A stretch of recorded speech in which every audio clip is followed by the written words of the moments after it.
Welcome to Foxfire Focus, the podcast that brings clarity and insight to the industry's most relevant issues. Foxfire's mission is to provide the best service experience in eye care.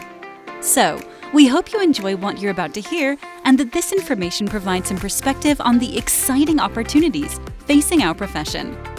For more information about Foxfire, please visit us at foxfiresg.com. Foxfire, taking care of your practice so you can manage your patients. Hi there, Tim Nichols with Eyes on Eye Care, a podcast about the business of eye care. I'm with my good friend Tony Cochran. Tony is a CPA and a business consultant with 40 years of experience and a unique amount of experience in the eye care world. He probably has more friends who are optometrists than many optometrists have. Tony, explain how that came to be. Well, first, welcome to my office, and I'm always delighted to talk about practice management, and of course, love to talk about optometric practices. But to answer your question, it was unique. In the 1970s, I graduated way back then. I actually graduated high school with three good friends that eventually became optometrists. And even though they took separate paths through college, they all landed in the School of Optometry together at the same time. And then, of course, I finished my career as a CPA, or training as an undergraduate as an accountant, became a CPA, and then immediately after I earned my CPA certificate, they all graduated and started their own practices. Along with that, while I was in college, one of my good friends in college ended up in that same class at UAB with those others. So I actually had four good friends that graduated from School of Optometry at the same time. And so for me, it became a baptism by fire, learning optometry. And in addition to that, in your regular CPA practice, you've had many medical, dental professionals, and just in the last year had another interesting event. Explain that. You're talking about my daughter? Yes. Okay. Well, it's certainly, as you know, one of the companies that we created before COVID is a small business training company, and we're known for our boot camp process. And my daughter, who is a dentist, was paying her dues in corporate dentistry, but she really had no desire whatsoever to own her own business or have her own practice. And we were doing, in the middle of COVID, we were doing a boot camp that was a small combination of in-person participation, and we also allowed for people to register and participate using technology, the Zoom platform in particular. And so we had someone that dropped out at the last minute for the in-person stuff. And I called my daughter and said, hey, no, you're probably not interested in this, but we had somebody drop out. Why don't you come to boot camp? Not going to cost you anything. And I knew she was going to say, no, I'm not coming to your boot camp. But in fact, she said, well, okay, I'll come. And so she went through the boot camp process. And in the middle of the process, we stopped and we actually picked somebody, our team picked somebody out of the audience. And we basically took them through the process of building a plan for success for their business and some high-level goals and all the things that you would walk out of boot camp with. And we spent about an hour, but the person that was chosen from the audience was, in fact, my daughter. And so we built the process for, owning a dental practice in her case and built out a plan for her, knowing that she would never use that plan. Then just a few months later, I don't know how to explain it. We had a very good friend, a good friend of mine that was had a great dental practice, who passed away suddenly. And my daughter was very close with that staff and close with him. And she called me one night a few weeks after his death and said, what do you think about me buying that practice? And of course, we knew the practice was for sale. And I said, well, I'm surprised you're calling me. And she said, I know. She said, but, after going through the boot camp process, I think I can do this. And so that process gave her enough fortitude and confidence that she could successfully run a practice, that we did, in fact, come to terms with his wife, good friend of ours, regarding the purchase of that practice. We bought the practice. She's been in the practice just over a year now, and things have gone very well for her, and she's doing a great job. But we implemented the plan that we never thought we would implement, that we started in that boot camp process. So, and so we're excited, and that's great. We're brokenhearted over the loss of our good friend, but at the same time, it became an opportunity for her. Yeah, he was my friend as well. Oh, yes. Well, so her reluctance to get into the private ownership was really a knowledge problem. Now, you've been, in all of your experience, watching optometrists, and you see that repeated over and over again. Now, you also helped at UAB with part of their curriculum. Explain that part. Okay, well, that goes way back. Can I name names? Sure. Okay. UAB, the School of Optometry there was very unique and had a vision, that a number of other optometric schools throughout the country did not have. And that was fact that 35 years ago, 40 years ago, almost every optometrist that graduated was either going to go start their own practice, or they were going to go out and buy a private practice. We didn't have corporate optometry like we do today. And so, they saw the need for some training. And when Dr. Jim Marburg took over that process inside the School of Optometry, he asked around and said, hey, I think we need some help from the outside to build a curriculum. And who is it that's out there that could help?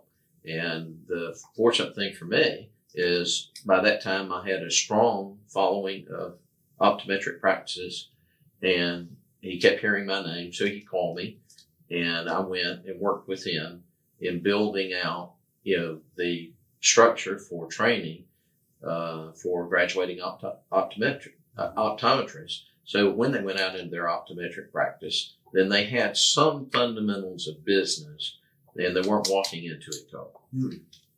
So as you've seen practices that really the idea starts while an optometrist is still a student at school, and then they get out in their first year, second year, third year, what do you see happening from a financial standpoint, from your professional standpoint, in these practices? What mistakes are optometrists continually making? Well, I think the mistakes, if you want to call it that, really aren't unique to optometrists. They're unique to anyone that goes into a new business and they don't have any previous business experience, especially when these days they're graduating with a significant amount of school debt. So they have that issue that compounds the normal challenges. But number one, they have a tendency not to seek help. They graduate, they are doctors, they've earned this on their own, and they feel like they should have all the answers to all the questions. And so they have a tendency to just strike out, try to know that, I can Google it. If I don't know how to do it, I'll Google it, I'll YouTube it. There's something out there that's going to fix it for me. And certainly you might find some answers by doing that. But at the same time, there are people that are out here like me that would love to see you succeed, that are willing to help you, but they just don't ask for help. There are other optometrists that are willing to help. Well, my practice is different from everyone else's, though, isn't it? Oh, yeah, sure. I hear that all the time. Yeah. I'm in a small town, so, no one else out there has this kind of patient base or this kind of experience, or I'm in a big metropolitan market. It's really complicated, and my patients are different. But in the end, they all need eye care, they need consultation, and you still have to deal with the issues associated with hiring the right people.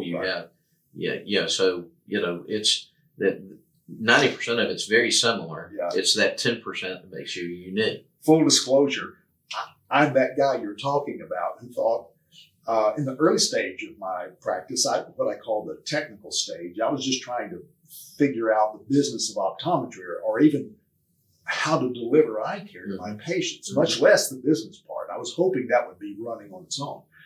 And then you enter into the phase where you realize you don't know some things, but you're either too cheap or too stupid or some combination of both to seek the kind of help. And I remember being in this very room with you and you saying, how did you come to make that decision? Who did you talk to? Did you check this out? Or why didn't you call me? And I had no answer because I'd made foolish decisions on my own. Yeah, and that's a typical thing.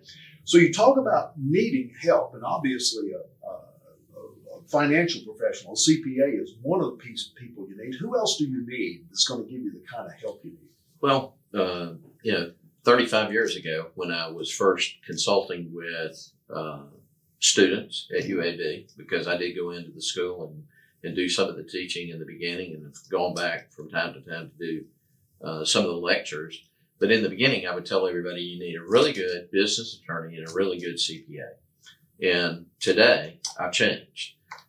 Certainly, those are important resources, but I really recommend two different roles. Find a mentor, someone like yourself that has been through everything you're about to go through, that has made all the mistakes, and they can tell you what not to do and certainly guide you in that process. The other thing I strongly recommend is a coach, someone that's on the outside that has experience or knowledge of your field, whether it be optometry, dentistry, manufacturing, whatever the case may be, but find a coach. And that's somebody that you can call that some of it may be business related, but oftentimes it's just, I need somebody I can talk to. I had this challenge today. I've had this challenge this week, or have this challenge coming. And oftentimes a good coach, if they know your industry, they can see things from 30,000 foot view that you can't see. And so, and we use football in the South. So when I'm making this point, I always use Coach Saban, as an example. He's by most measures the greatest of all time. He's the GOAT, but he's really not a great defensive back. He's not faster than the guys on the field. He can't tackle very well. He's like me. He's old and out of shape, and, with a new hip. He can't block. He can't run with the football. He can't throw the football. Everybody on the field is better at their job than he is, yet he's an incredible coach because he can see things they can't see, and he can show them how to do their job better. And so those two things, find a mentor, find a coach. But there's one thing you said that I really want to go back and kind of clean up just a little bit. Sure. You said something about being too cheap. I would take a little exception to that word. I think oftentimes we as optometrists try to do everything because of the financial pressure we're under. And so we try to sweep the floors, do the billing. We go out and try to be an optician doing that job. We do everything because we're trying to save money. So we're not really cheap. It's just we're under that financial pressure, that we can't move beyond that and delegate some of those things, knowing that delegating and paying for it in the long run is actually going to make us more money and relieve that financial pressure faster. So you're not cheap. My optometrists aren't cheap. They just feel that financial pressure, that weight of that. So, they're just trying to do too much themselves. How, so you mentioned needing to delegate some of that. How do you go about that? How do you coach that in businesses that, you find the owner who's trying to wear all the hats in the business? How do you do that? Well, it's hard to break habits. And once you're in the habit of doing everything yourself, it's really difficult. And you start by, you hear us preach systems and processes. What we would try to do is get you to find one process that we can document. And as part of that, the process we move or delegate someone to do that job other than the doctor.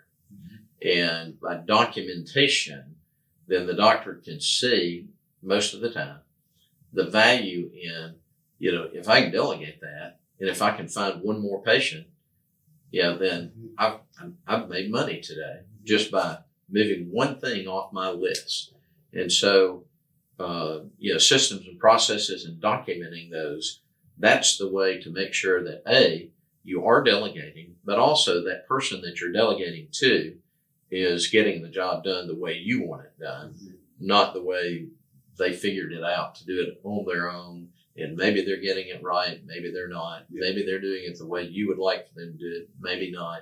But if you have a documentation process so you can say, this is how I want you to do your job, then makes it easier for them, and you make sure that then the delegation process is going to work well. Most optometrists will have what they call an office policy manual. And they get that and they develop it and put it on the shelf and they say, okay, I'm done with all of that kind of thing. Then they realize they need maybe a list of job descriptions. So the job description just details what each job does, but how does that differ from a systems and process kind of manual?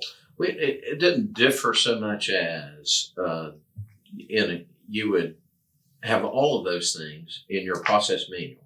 So if you're delegating something, say you want to hire a new optician, and normally what we would do, we're so busy, we hire them, we take them, we throw them in there and say, okay, these are the eyeglasses on the wall, the contact lenses are over here, and when you see a prescription, you measure here, you do this, and and you order the glasses, and here we go. And then you go back to seeing patients, and your new optician is like, well, I think I understood most of that. And then they run into an issue, and they run back in there and say, hey, can you come help me with this patient? The next thing you know, you're back out there being an optician again, because you really didn't have a process where they could go to and say, okay, let me look, see how I do this again. And so, job description matters, and why am I doing what I do? It needs to have a why, not just how, but a why. Why? What's the ultimate goal? And here's how I do it. And then here's the process. Here's the handoff from the doctor. Here's what the optician is expected to do and why they're expected to do it. And here's how they do it, so that, it's done the same way basically each and every time. Okay, so let's see, we find optometrists that don't ask for the right kind of help, and they don't have systems and processes under their belt. What else? Well, we talked about they try to do everything. They don't have systems and processes. They don't ask for help. But probably the big thing, and it doesn't have to be complex, they don't have a plan. You remember how this conversation started. You brought up my daughter. Not knowing that she was ever going to actually own a dental practice, we developed that skeleton of a plan for her. And so when it was clear that she was going to be successful in acquiring a practice, we filled in the blanks of her plan. And so that was the blueprint for, okay, this is how we're going to be successful in this dental practice. And interestingly enough, it was relief to the staff that we inherited to know that we had a plan. Because if you think about, they go home one night with one dentist that they had worked with for a number of years, and then all of a sudden their world was turned upside down. Now there's this dentist they know and have a relationship with, but she's new, she's different. Does she have a clue what to do, how to do it? And so the minute that and I made sure she was the one that communicated the plan, not me. It would have been really easy for me to run in there because I think I know what I'm doing. And and communicate the plan. But we went over that together with my daughter and I, And she went as the doctor, as the new owner, communicated to them that, hey, we have a plan. Here's the plan. You're going to be okay. We're going to be okay. And here are the unique things that we're going to do because this is an unusual situation. Right. And so that's where we filled in blanks. You know, this was not a normal acquisition. And so, let's have a plan. Let's look for help. And she has help beyond me. Mm-hmm. She has a mentor. That's, I can't fill that role. So she has a mentor. She has a plan. She's asked for help. She certainly has learned not to do everything herself. So she has other people doing things, and we've delegated a number of roles that were not being delegated prior to that. Right. And we're working on systems and processes. Good. I just saw that she had a big 1-year celebration, and a lot of happy staff, a lot of happy patients. That's really, really, really gratifying to see. I'm very happy for her.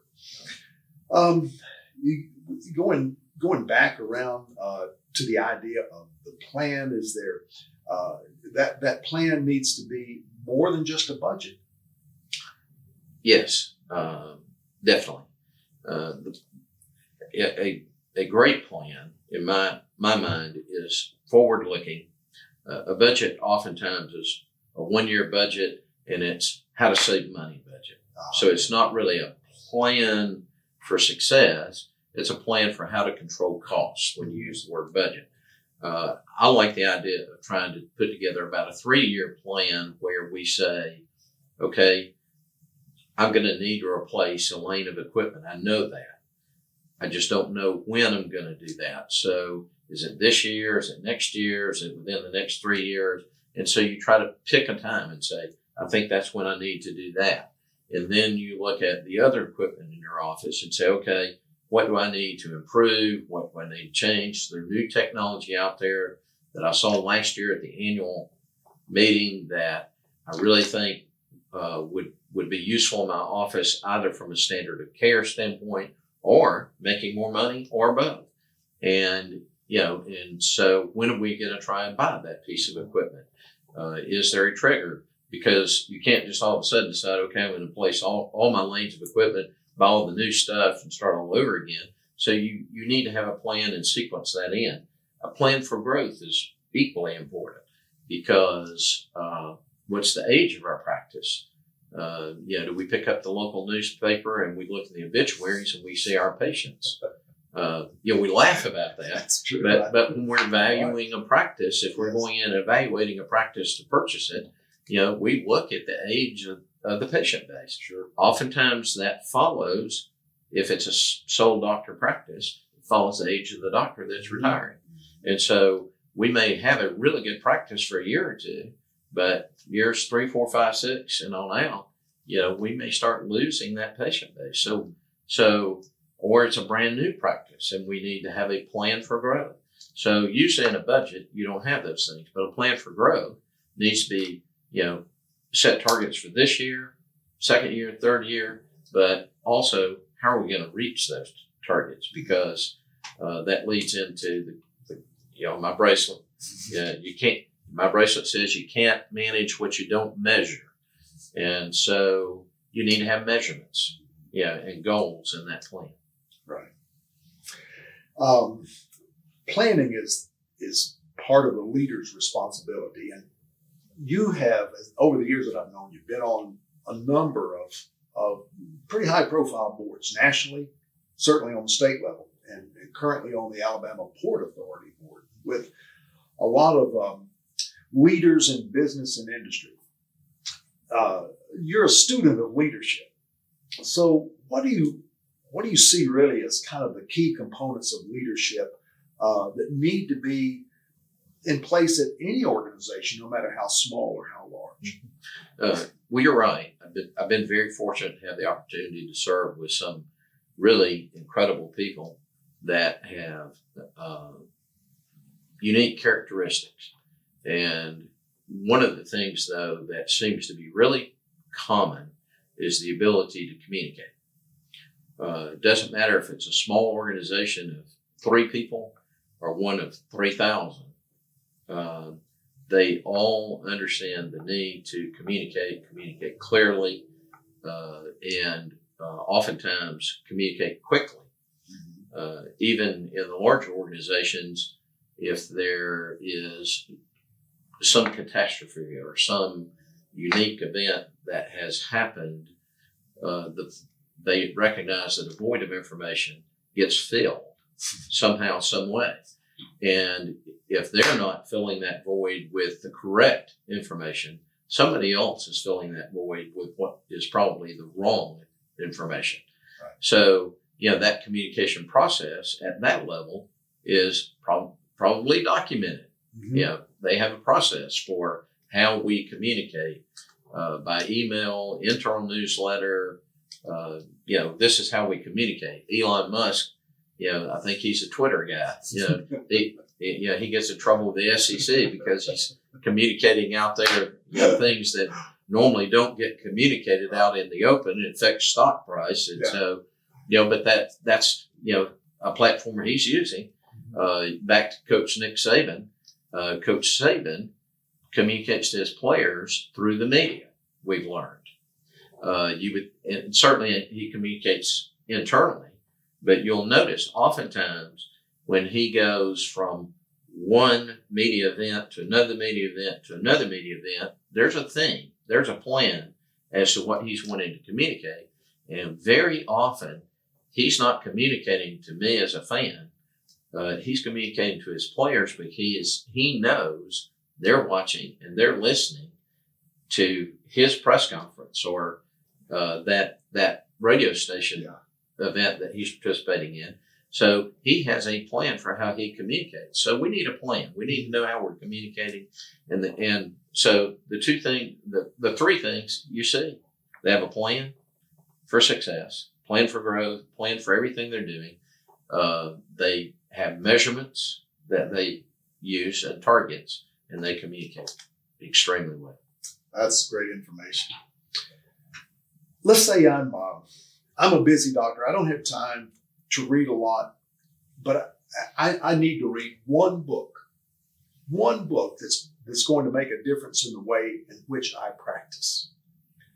What do you think that book ought to be? Well, you already know the answer to that question. The E-Myth by Michael Gerber. And the main reason is it's somewhat the Cliff Notes version of how to run a business.